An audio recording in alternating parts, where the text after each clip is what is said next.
You know what bugs me? The general feeling that a lot of people have that global trade is bad.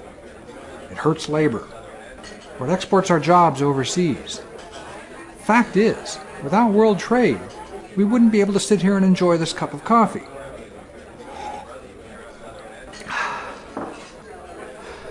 I think trade is mostly good for us. I really believe that our elected leaders would agree with me on this, but they're only saying what the voters want to hear. I think if people really understood how trade works, if they understood the law of comparative advantage, they would think differently. And in the long run, the world's economy and America's economy would be better off for it. Meet Andy and Brad. Suppose all that Andy and Brad need in life are axes and baskets. I know that's not realistic, but we have to simplify things in an economic demonstration. Now, suppose it takes Andy 10 hours to make an axe and 4 hours to make a basket. And it takes Brad 8 hours to make an axe and 2 hours to make a basket. Clearly, Brad is more efficient in both commodities. This is what Adam Smith described as absolute advantage. Brad has an absolute advantage in axe production and an absolute advantage in basket production. Adam Smith would say that we should specialize according to absolute advantage. So Brad should produce all of his own axes and baskets, and he doesn't need anything from Andy. If they each work a 40-hour week and 50 weeks per year, they have 2,000 hours per year for production. If they devote 1,000 hours to each commodity, Andy can make 100 axes and 250 baskets, for a total of 350 units per year. And Brad can make 125 axes and 500 baskets for a total of 625 units each year, for a grand total community output of 975 units of production. Remember that number, 975. But David Ricardo had a different idea, which he describes as comparative advantage. Ricardo pointed out that when there are multiple commodities involved, one must consider the opportunity cost of various production possibilities. Opportunity cost is what must be sacrificed to pursue an alternate activity. For example, if you mow the grass on Sunday, you're going to miss the football game on TV. Missing the game is the opportunity cost of mowing the grass. If Andy and Brad have a limited amount of a resource, in this case time, for every axe that Andy makes, his cost is the opportunity to make 2.5 baskets.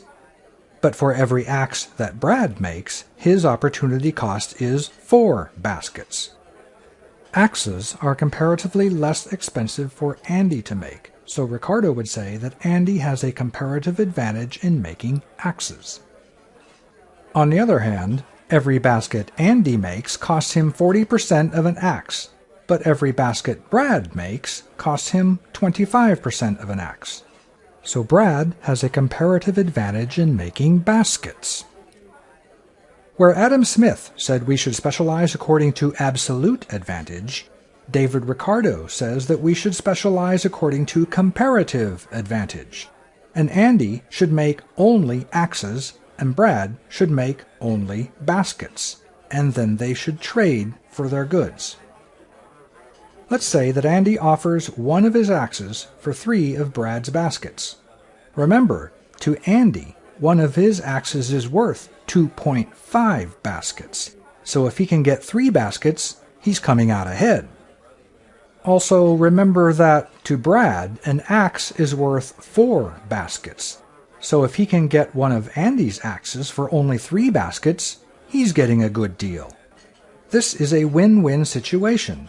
In fact, any time the rate of exchange for an axe is between 2.5 and 4 baskets, trade is mutually beneficial. Now, remember that 975 figure that was the total community output when specializing according to absolute advantage? Let's see what happens when they specialize according to comparative advantage. If Andy spends the entire 2,000 hours making only axes, he can make 200 of them.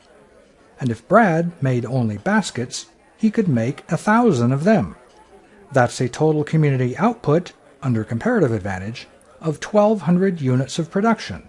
Clearly, our little society is more productive. Here's another way to look at this. In 2,000 hours, Andy could make 200 axes or 500 baskets. Andy can produce, and therefore consume, in quantities anywhere along this line. But as we saw earlier, his chosen allocation was 100 axes and 250 baskets. Likewise, in 2,000 hours, Brad could make 250 axes or 1,000 baskets, and his chosen allocation was 125 axes and 500 baskets. That's specialization according to absolute advantage.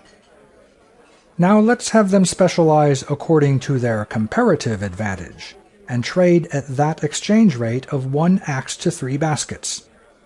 Andy makes a full 200 axes, but trades 100 of them for 300 baskets, and look what happens on his graph.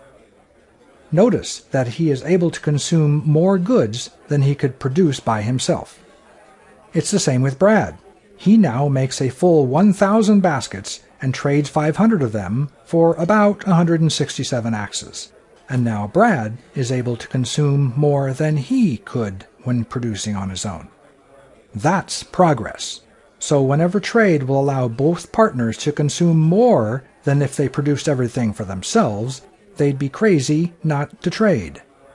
And with their newfound prosperity, Andy and Brad now have a surplus of goods for which they can further trade with Chucky for his cheese or with Duncan for his donuts. All this leads to greater efficiencies and improved technologies, which means lower prices and better products and raises the living standards of everyone. And it works the same for trade between communities. And it works for trade between nations. But what happens when countries impose high rates of duties on imports or other things to block trade? Let's go back to our graph that showed Andy's and Brad's gain from trade. Remember, Andy was getting 300 baskets for his 100 axes.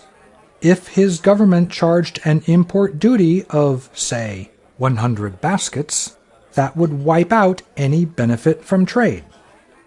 Some would argue that it would protect Andy's basket-making business, but it's actually taxing him, reducing his total consumption. So it's not just taxing Brad, it's taxing Andy too. Wouldn't it make more sense for Andy to retrain his basket makers to make more axes so he can increase production to satisfy a world market? It's the same with Brad. Remember, he was trading 500 baskets for 167 axes. If his government charged him an import duty of, say, 200 axes, that would be taxing Brad's consumption.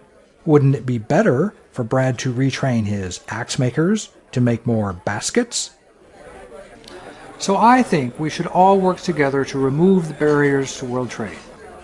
Because trade enables us to improve efficiencies and technologies, to draw upon the innovations of others, to combine and recombine ideas, and ultimately advance societies and improve living standards for the whole world.